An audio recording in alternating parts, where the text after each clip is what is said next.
கிருஷ்ணன் மற்றும் பேய் கதை. ஒரு காலத்தில் கிருஷ்ணன் என்ற சிறுவன் குன்றாளி என்ற ஊருக்கு தன்னுடைய மனைவியுடன் சென்றான். அங்கு ஒரு அழகான வீட்டில் குடியேறி மகிழ்ச்சியான வாழ்க்கையை வாழ ஆசைப்பட்டான். ஒரு நாள் கிருஷ்ணன் வீட்டிற்கு அருகில் உள்ள மரத்தின் கீழ் ஒரு பேய் நின்று கொண்டிருந்ததைக் கண்டான். அந்த பேய் கிருஷ்ணனை நோக்கி, இந்த ஊரிலுள்ள அனைத்து மக்களும் இந்த கட்டிடத்தை விட்டு வெளியேற வேண்டும். உங்கள் பொருட்களை எடுத்துக்கொண்டு வேறு இடத்திற்கு செல்லுங்கள் என்று கூறியது. கிருஷ்ணன் பயந்து போனான். ஆனால் அந்த பேய் தீங்கு விளைவிக்க விரும்பவில்லை என்பதை உணர்ந்தான். எனவே தன்னுடைய மனைவியை அழைத்து பேயிடம் பேசினான்.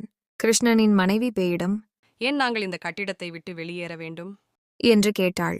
பேய் பதிலளித்தது, என் போராட்டம் இந்த கட்டிடத்தில் இருந்து வெளியேற வேண்டும் என்பதே. இங்கு நான் பல ஆண்டுகளாக வசித்து வருகிறேன். ஆனால் மக்கள் என்னை ஒரு தொல்லை என்று நினைத்து என்னை துன்புறுத்துகிறார்கள். அதனால் இங்கிருந்து செல்ல விரும்புகிறேன். கிருஷ்ணன் பேயின் நிலைமையை புரிந்து கொண்டான்.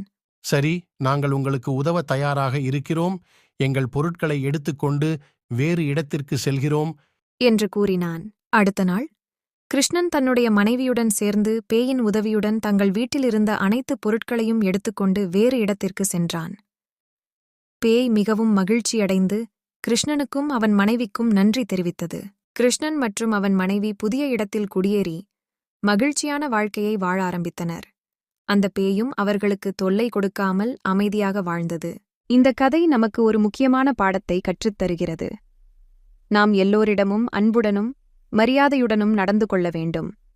மற்றவர்களின் உணர்வுகளை புரிந்து கொண்டு அவர்களுக்கு உதவ வேண்டும். அப்போதுதான் நாம் மகிழ்ச்சியான வாழ்க்கையை வாழ முடியும்.